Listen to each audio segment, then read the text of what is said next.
Greetings, wayward souls. You won't see them at first.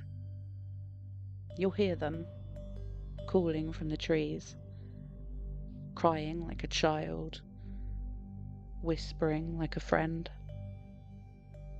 And you'll follow. So don't light your lantern. Stay silent. And don't go into the woods alone. Rachel entered the forest just after dusk, when the light turned copper and the trees began to whisper. The path was barely visible, overgrown, clawed by brambles, and marked only by claw-shaped carvings on the trunks of dying pines. She hadn't planned to come, not really, but the dreams had grown teeth. Each night the same image, a figure on all fours, limbs too long, its face stretched tight like wet leather. It wore the skin of a deer, but its eyes were human, her own reflected back at her. The locals call it a curse. They didn't say the word, not aloud, but Rachel had heard it, whispered in the gas station, in the motel lobby, in the silence that followed her questions. With it, he goes on all fours. She didn't believe in witches, not until the forest began to change her. The deeper she walked, the more the trees bent inwards, forming a tunnel of bark and shadow. Animal bones hung from branches, fox, rabbit, crow, strung together with sinew and hair. Some were fresh, some still twitched. Rachel's breath grew shallow, her skin itched, and her thoughts began to blur. She reached a clearing, and in the centre stood a figure cloaked in fur, its face hidden behind a mask carved from antler and ash. It didn't speak or move, but Rachel felt it inside her, like a hand pressing against the back of her skull. She stepped forward. Her boots sank into something soft, but not mud or moss. It was flesh. The ground pulsed beneath her feet. The figure raised one hand. In it, a knife made of bone. Rachel didn't run, she didn't scream. She couldn't. She just knelt. And the forest exhaled. Rachel couldn't remember kneeling. And she was on all fours now. Her palms pressed into damp earth, her breath fogging against the cold. The figure in the antler mask stood before her, motionless, the bone knife still raised. Behind the mask, the figure spoke. Not aloud, and not in English. Yi nal dloshi. With it, he goes on all fours. Rachel's skin prickled. The word echoed inside her skull, ancient and wrong. She knew it. This was no costume, no ritual for show. This was the beginning of a transformation. Skinwalkers. In Navajo legend, were witches who turned against their people. They gained power by committing the unthinkable, murdering a relative, desecrating sacred ground, wearing the skin of animals to become them. They walked on all fours. They stole voices. They wore faces like masks. Rachel had come seeking answers. She hadn't known that she'd brought the offering. The figure stepped forwards, holding the knife out, and Rachel took it. Her hand moved without her. She sliced a line across her palm, deep and deliberate. Blood spilled onto the forest floor, soaking into the roots, and the trees groaned. And from the shadows they came. Four-legged things, not quite wolves, not quite human. Their limbs bent wrong, their eyes glowing amber, and their mouths hung open, panting. Rachel felt her spine stretch. Her skin itched from the inside and her teeth ached. She screamed, but it came out as a howl, and the figure nodded. You wear the second skin now. Rachel collapsed. Her fingers curled into claws. Her thoughts scattered like leaves in the wind.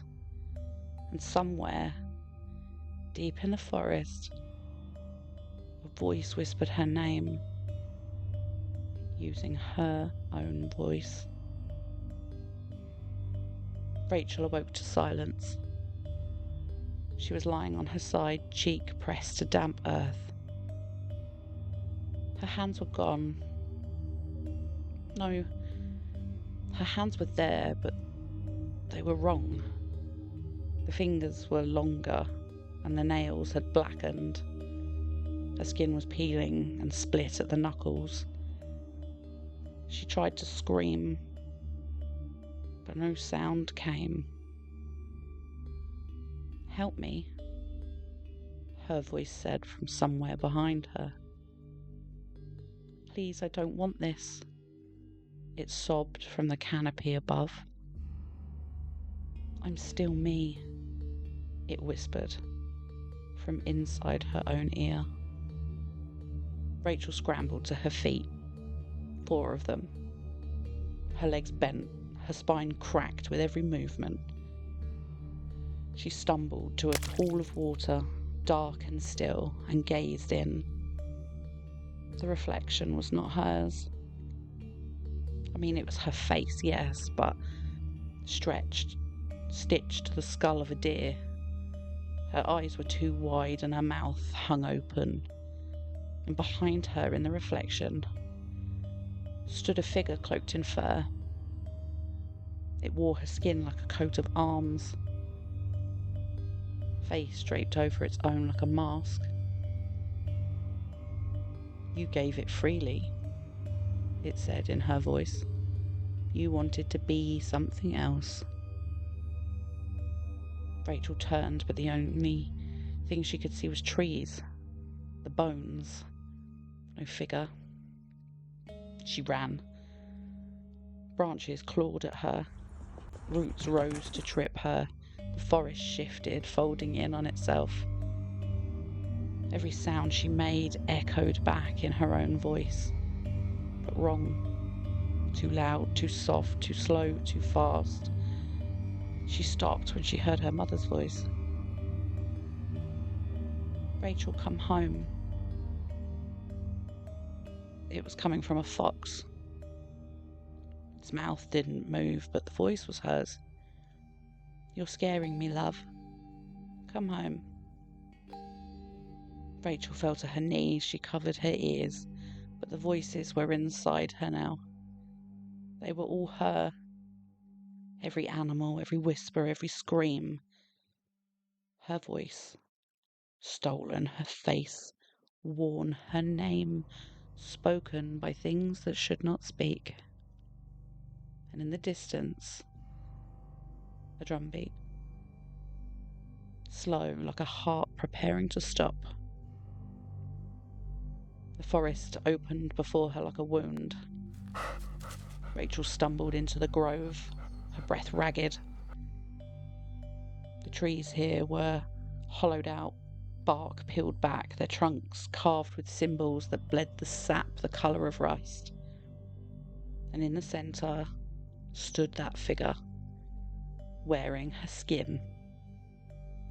Not metaphorically, her actual skin. Stitched along the seams, stretched over a body that was too tall and too thin. Her face hung slack over its own, mouth agape.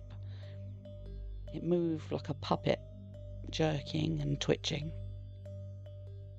"You left it behind," it said in her voice. "I only picked it up." Rachel tried to speak, but her throat was raw. Her voice had been stolen, scattered across the forest, used by foxes and owls and things that shouldn't speak. The figure stepped closer. Its feet were hooves, its hands were claws, and its breath smelled of blood and pine. "You gave the offering," it said. "Now you wear the second skin." Rachel looked down, and her own body was changing. Fur sprouting from her arms, her spine curving and her mouth elongating. She was becoming something else, something voiceless. The creature raised a hand, and in it was a mask.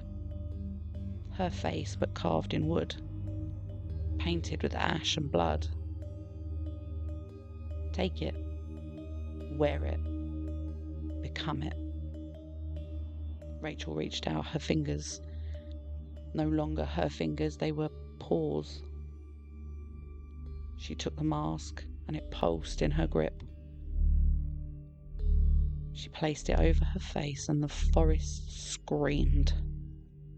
Every tree, every animal, every stolen voice, they screamed her name. But she was no longer Rachel. She was Yi Naldaloshi. She walked on all fours, wore the skin of others, and spoke with stolen voices. Rachel moved through the forest on all fours, her limbs no longer aching, her spine no longer protesting. She was fast now, silent, hungry, and she could smell him. The camper, young and alone. His scent was thick with fear. He'd wandered too far from the trail. He'd seen the bone charms and ignored them. He'd heard the whispers and dismissed them. And now he was hers. Rachel crouched behind a fallen log, her breath shallow, her eyes glowing amber. She watched him fumble with his flashlight, his hands trembling. "Hello?" he called. "Is someone there?" And she answered. "Help me," she said in his mother's voice. "I'm hurt." He turned, face crumpled, stepping forward. "Where are you, Mum?" Rachel moved, fast and silent. Her claws sank into the earth. Her mouth stretched wide as she leapt. The boy screamed, but only once. Her teeth found his throat, her claws too, through fabric, through flesh, through memory. But she didn't just kill him. She consumed him. His voice, his face. She wore him. She stood upright now, his skin draped over her own, his voice echoing in her throat. She walked back towards the trail. Behind her, the forest closed in, the bones rattled and the trees whispered. Rachel was gone. Only the second skin remained. She walked into town just after midnight. Her skin was fresh, her face was familiar. Her eyes were not hers. They were amber, reflective, empty. The town was quiet. Streetlights flickered. Rachel passed the bakery, the post office, the church, and each building seemed to recoil, windows fogging as if trying not to see her. She stopped outside her sister's house. The porch light was on. A kettle whistled inside. The smell of chamomile and burnt toast drifted through the air. Rachel knocked. Her sister opened the door half asleep, wrapped in a blanket. "Rachel?" "I got lost," she said. "I'm fine now." Her voice was perfect. Her face was perfect. But something was wrong. Her sister stepped back, her eyes widening. Your hands." Rachel looked down. Her fingers were twitching, the nails blackened, the skin split at the knuckles, and fur sprouted from the wrists. "I missed you," she said in their mother's voice. "Don't be afraid." Her sister screamed and Rachel lunged. The door slammed behind them, lights flickered, and the town awoke. But Rachel was already gone. She moved through streets like smoke, like shadow. She wore her own face. She wore her sister's voice. She wore the scent of home. Rachel had returned, but she was no longer Rachel. She was the second skin. The town didn't sleep that night. Dogs howled, lights flickered, children woke screaming, claiming to see their mothers standing at the foot of their beds. Rachel moved through the streets like a fever. She wore many faces now. Her own, her sister's, the campers, the boy from the petrol station. She changed with each breath, each heartbeat. She was no longer just one thing. She was a hunger in 100 skins. And she was not alone. They came to her, drawn by the scent, by blood, crawling from the woods, from the sewers, from all the cracks in the world. Some wore deer hides, some human faces, and some had no skin at all. They gathered in the park beneath the old war memorial, the statue of a soldier. The grass turned black beneath their feet, and Rachel stood at the centre. She raised her arms. "You were forgotten," she said in a dozen voices. "You were hunted, named monsters, named lies, but I remember you. I wear you. I call you back." The others howled. Sound shattered windows, killed birds mid-flight, and curdled milk in their bottles. Rachel stepped forward.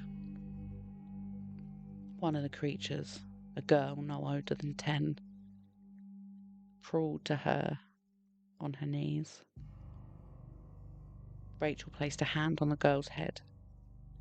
"You are not prey," she whispered. "You are Yina Dolshi.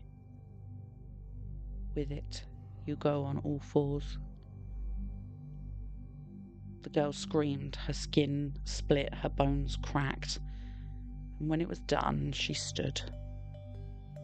Not a girl, a thing. Rachel smiled. The pack was growing. The town would not survive the night. Streetlights flickered and held, curtains twitched, radios turned to static. It was the kind of eerie sound that made your teeth ache, the kind that pressed against your chest like a hand. Inside her childhood home, Rachel's sister sat on the floor clutching a kitchen knife. Hands trembling, her breath came in shallow gasps. She'd locked every door, boarded every window, and lit every candle. But it seemed to seep through the walls. She could feel it watching her. She could feel Rachel watching her. Outside, The streets were empty, but the shadows moved. They slithered, they whispered. She's here. She's home. She wears us all. The war memorial cracked down the centre. The statue's head fell to the ground beneath. A scream. A scream that came from everywhere at once. From the drains, the trees, the mouths of things that had no mouths. And the hunt began again. It began at 3:17 a.m. The clock stopped, the air thickened. The sky turned the colour of old bruises and the town began to scream. Rachel stood at the centre of the square, her body no longer human. Each blink revealed another mask, each breath released another voice. The pack surrounded her. The townspeople ran, they locked doors, they prayed. The forest had already claimed them. Their names were written in bone, their voices already stolen. Rachel raised her arms. This is the hollowing hour, she said in every voice she'd ever worn. The hour when skin forgets its owner, the hour when names are eaten, and the hour when prey becomes pack. The ground split, roots tore through pavement, trees erupted from concrete. The war memorial collapsed and the church bells rang without touch. And the pack descended. But they didn't kill. They transformed. Each scream became a howl, each plea a chant, each face a mask. By dawn the town was gone, and only the forest remained. And in its heart, a clearing. And in the clearing, a girl. She wore many skins, spoke with many voices. In the hush of dusk it walks, 4 legs, no name, no breath. Where's the wind? Where's the crow? Where's the skin of stolen death? Eyes like fire in the snow, voice like kin but wrong. It calls with your own tongue, it sings your burial song. Do not speak its name aloud, do not meet its gaze. It walks the path of broken bones. It hunts where silence stays. And there the tale ends for now, but the echoes will always remain. If you've enjoyed your stay here in my domain, leave your mark, a review, a whisper, a 5-star sigil. Until next time, wanderers, I've been Fauna Blakewell, and you've been changed forever.